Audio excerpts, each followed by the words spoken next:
இன்னைக்கு நம்ம என்ன பார்க்க போறோம் சொல்லி பார்த்தோம்னா, அனைத்து ஆலயங்களிலும் சிவனுக்கு எதிரில் நந்தி இருக்கிறது. சிவனுக்கும் நந்திக்கும் அப்படி என்ன தொடர்பு அப்படிங்கிற ஒரு கேள்விக்கான விடையைத்தான் பார்க்க போகிறோம். அதாவது நமக்கு ஜென்ரலாக நம்ம எல்லாரும் எப்படி புரிஞ்சுட்டு இருப்போம், சிவனினுடைய ஒரு வாயிற் காப்போனாக அந்த நந்தியம்பெருமானானவர் வீற்று கொண்டிருக்கிறார். எல்லா கோவில்லையுமே அந்த வாசல்லையே நந்தியை நேரடியாகவே வச்சிருப்பா, எதிரே வச்சிருப்பா.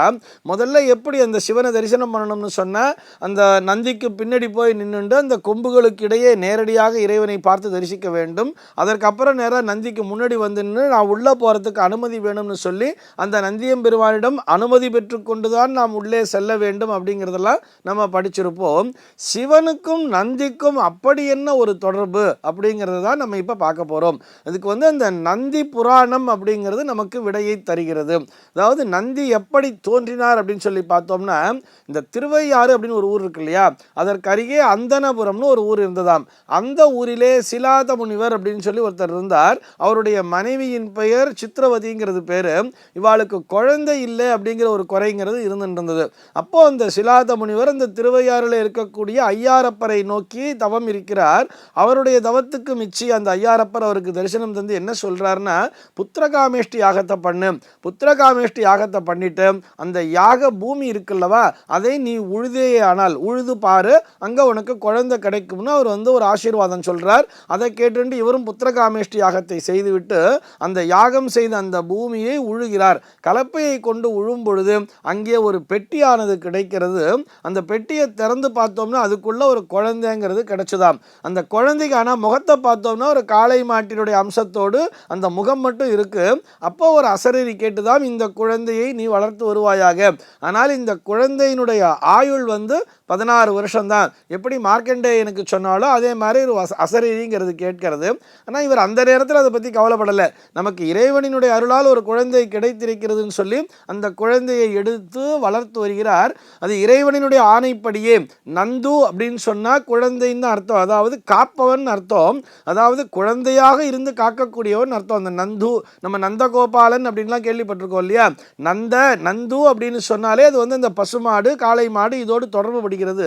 அதனை கொண்டு இந்த குழந்தைக்கு நந்துன்னு பேர் வச்சு, நந்தா அப்படின்னே பேர் வச்சு வளர்த்துண்டு வரா. நந்திங்கிற பேருடைய நந்திவர்மன் அப்படின்லாம் நம்ம கேள்விப்பட்டிருக்கோம் இல்லையா. அந்த மாதிரி ஒரு திருநாமத்தோடையே வளர்ந்து வருகிறார். எல்லா கலைகளையும் கற்று தேர்ந்து விடுகிறாராம். ஆய கலைகள் 64 கற்று தேர்ந்து விடுகிறார். 14 வயசுலேயே எல்லாத்திலையும் ஒரு ஸ்பெஷாலிட்டிங்கிறது வந்துடுறது. அந்த நேரத்தில் அந்த குழந்தைக்கே தெரிய வருகிறது தன்னுடைய ஆயுள் இன்னும் 2 வருஷம் தாங்கிறத மாதிரி. உடனே அந்த நந்தி என்ன பண்றாருன்னு சொல்லி பார்த்தோம்னா, ஐயாரப்பரை நோக்கி ஒத்த கால நின்று தவம் பண்றாராம். ஒத்த கால நின்று தவம் பண்ணும் பொழுது இறைவன் அவருக்கு காட்சி தந்து தனக்கு தெரிந்த அத்தனை விஷயங்களும் அவனுக்கு போதித்து, நீ கவலைப்படாதே, மற்றவர்கள் மாதிரி கிடையாதுன்னு சொல்லிட்டு என்னுடைய அந்த கணங்களினுடைய தலைவனாகவே நீ வீற்றிருப்பாய் அப்படின்னு சொல்லி அவருக்கு ஒரு அமரத்துவத்தை தந்து தன்னுடைய வாயிற் காப்பானாகவே நியமித்து கொண்டாராம். தன்னுடைய வாயிற் காப்பானாக சிவபெருமான் நியமித்து கொண்டார் அப்படின்னு சொல்றது. இத்தோட நிறுத்தல. என்ன பண்ணார் தெரியுமா சிவபெருமான்?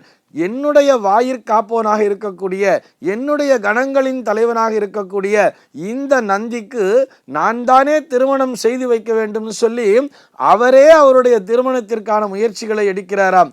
சிவபெருமானே அந்த நந்திக்குரிய திருமணத்திற்கான முயற்சிகளை எடுத்து வியாக்ரபாதர் அவருடைய குமாரத்தி சுயசாம்பிகைன்னு சொல்வார். அந்த சுயசாம்பிகையை நந்திக்கு திருமணம் செய்து வைத்தாராம். எங்கே தெரியுமா? திருமழப்பாடி அப்படிங்கிற ஒரு திருத்தலத்திலே. திருமழப்பாடியில் பார்த்தோம்னா அங்கே வைத்தியநாத சுவாமிங்கிறவர் இருப்பார். அவரை சாட்சியாக கொண்டு ஐயாரப்பரே அந்த இடத்திலே எழுந்தருளி அங்கே திருமணத்தை நடத்தி வைத்தார். எந்த நாள்லன்னு சொல்லி பார்த்தோம்னா, பங்குனி மாதத்திலே வரக்கூடிய புனர்பூச நட்சத்திர நாளிலே.